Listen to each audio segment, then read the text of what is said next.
Comment permettre à l'élève de tirer plus profit d'un cours? Les faits sont là.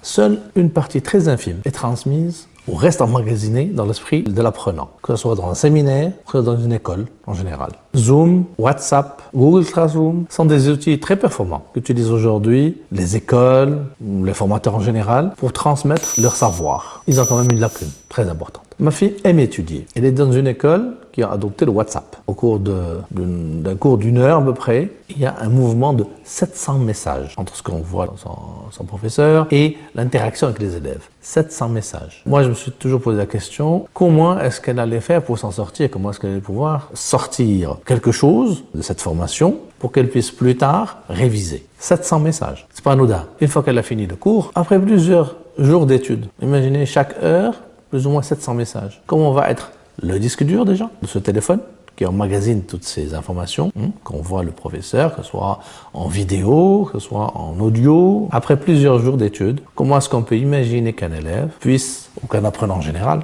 puisse s'en sortir avec autant d'informations inculquées? Comment est-ce qu'il peut s'en sortir avec autant de messages? Comment est-ce qu'il peut retrouver son cours? Comment est-ce qu'il peut s'organiser? On demande ça à un élève. Même à un apprenant adulte dans un séminaire, ce n'est pas forcément évident. Mon fils, quant à lui, est dans une école qui a adopté Zoom. Très bon produit. Seulement, c'est une vidéo qui passe et une fois passée, il n'y a pas moyen de revenir dessus. Qu'est-ce qu'il peut garder pour pouvoir revenir plus tard pour réviser? Alors, ils ont utilisé Google Classroom. Pour ceux qui connaissent, quand on rentre, c'est pêle-mêle presque. Très difficile pour qu'ils s'en sortent. On parle d'un élève. Même pour des adultes. C'est pas forcément évident. Quand on va apprendre, on ne cherche pas forcément à s'organiser. Et puis, tout le monde n'a pas cette capacité à s'organiser. Aujourd'hui, on est dans un monde où on veut consommer uniquement. Donc, si on n'aide pas l'apprenant, il peut lâcher assez facilement. La solution pourtant existe. Imaginez, vous avez l'apprenant, l'élève ou la personne qui est formée, qui rentre avec un login et un password et se retrouve devant une interface, donc un élève par exemple, où il a ses matières à sa gauche. Quand il appuie sur matière, à sa droite, il a les cours de cette matière. Quand il clique dessus, il se retrouve devant quoi? Il se retrouve devant le cours de formation. Ce cours est composé de quoi? Il est composé de séquences vidéo de 5 à 15 minutes en fonction du professeur. Et à chaque fois qu'il termine donc cette séquence de 5 minutes, ou 10 minutes, ou 7, etc., elle peut être en audio, vidéo, peu importe.